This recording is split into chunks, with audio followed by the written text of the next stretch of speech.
he actually think permanente, it's God, it's His people. Isipin mo, nagkukuri ka na personally pero ang imo burden people of God lagi hapon.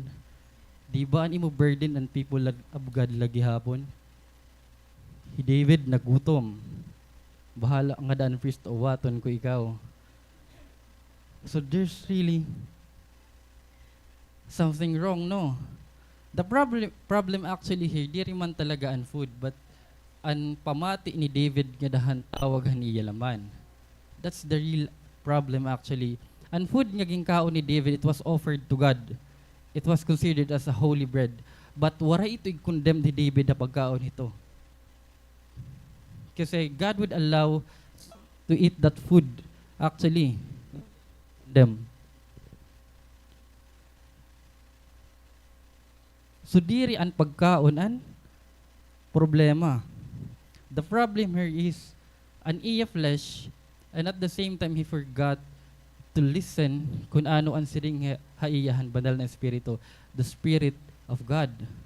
And that's the reason kung kay ano he forgot to think about diri lang ang Lord but His people.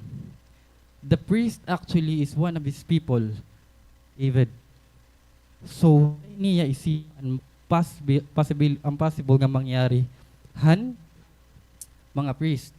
And that is why parahan mga diri mag-aram nga di or yun, what actually happened here, 85 nga priest ang namatay, including Ahimelech. Imagine that.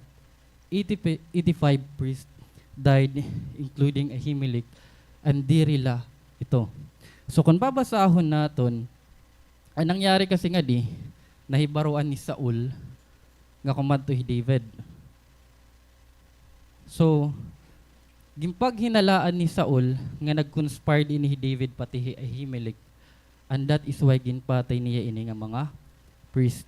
So kung babasahon nato na 1 Samuel 22:18, nasa ring maninihi Saul. Then the king said to Doeg, "You do it." So Doeg the Edomite turned on them and killed them that day. 85 priests in all. Grabe do. Para lahat do nga pagbuha ni David, 85% namatay, still wearing their priestly garments. Then dirila ito. Kumadto pa in Doeg Hanav, the town of the priest, and killed the priest families. Dirila ang mga priest niya 85, but their families, men and women, children and babies, and all the cattle, donkeys, sheep, and goats. Grabe massacre ang nangyari. A simple act niya, diri siya actually as symbol ang masisiring nimo, pero grabe ang nangyari. Di ba ka makaluluoy? And I tell you, this was actually the last word ni Ahimelech and priest na. Nasa ring maniya. May the king not accuse me and my family in this matter, for I knew nothing at all of any plot against you. I am innocent. Kay ano mo ako papatayon? Waray ako makipag-conspired kan David, kay ano mo ako papatayon. Pero kinpatay lagi hapon si Ahimelech and the other priest. Di ba kung makaluluoy han ira, han nangyari ha ira. And I tell you, David actually regretted what happened hini nga adlaw. Kung babasahon nimo ang mga masulin nga chapter, grabe ang regret ni David. And he knows actually that he is the cause han killing, han kamatay. Though diri man niya part han pagpatay, but he actually shared the same guilt no han nangyari hininga. First ngayon an ira family. And that is why it's very important kung mag-look up ka nga nga person, he or she should be spirit-filled. Not just one time, but all the time. Like, no matter what the situation actually, kung ano man ang mangyari, diri hiya masiswayed away, han tawag, han laman. Kasi, and every tawag han laman, if in case nag-cause ka hindi rin maupay, it would actually affect hinmas malain pa nga butang. So be careful kung himo ang imo ipa-follow. That is why it's very important that he or she should be spirit-filled.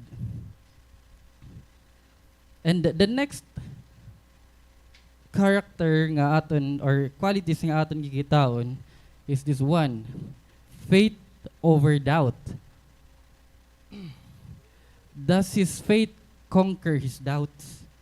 Kaya ba i-conquer han iya faith an iya mga pagdududa? It's found in 1 Samuel 21, 8 to 9. Yan. So may daw kikpapakita iyong picture. Ay, kagwapo. Yan. So diri po iniha AI ha. This is not actually AI generated. This was actually taken from 2013 to 2016. Nagsarit kada ko niya last week nga possible gamiton ko niya mga picture. Yan. It's around 2013 to 2016 ini nga mga photo. I don't know kung nakilala ni Bangadi, but ini ay Kuya Allen. Yeah. Old person. Nabaon na kalumaan. So, klabay daw. But I tell you, iniya, Kuya Allen, hakon pagkakilala before, hanuna, kadto tanalaw. Grabe, Russell. Ay, pag tinutok ya ba yung may love? Waray na iniya na.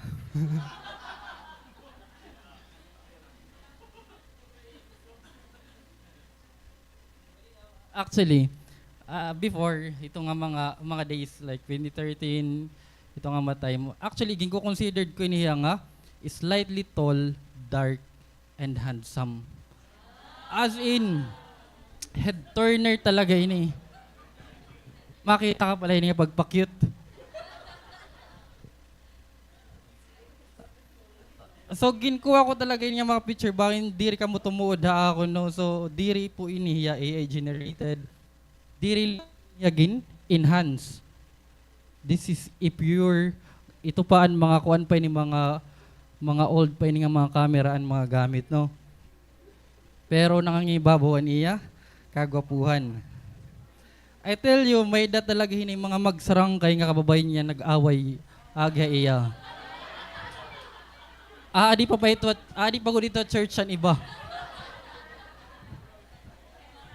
May da mga actually nag-search ini para makita lahiya. Actually, really to ya. Diri ako nagbablog. Ungod po ito ya. And,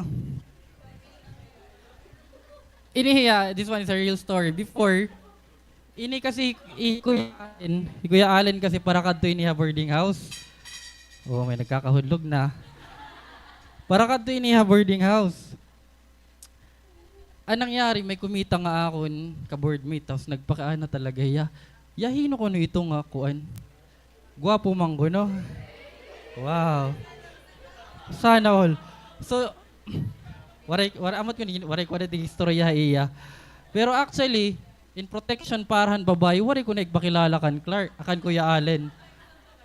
Nasiring ako iya nga, waray ko na igpakilala, kay Roman niya, di ba? May happy daw yung adwan mga pila. Halaban ng anian. An pila that time. So, hini actually nga season, Kuya Allen, gintatawag ko yung nga Meta at that time. Familiar ka ba ng Meta? He is on a trend dito nga panahon. Kalakasan nito niya.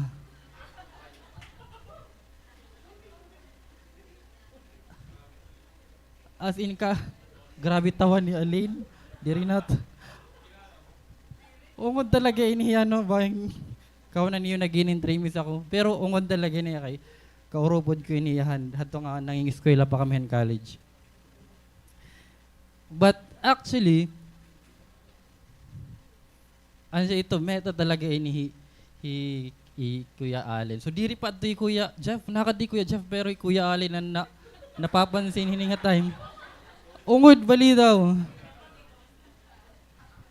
Diri ko na igagawasan mga picture ni Jeff dati, no?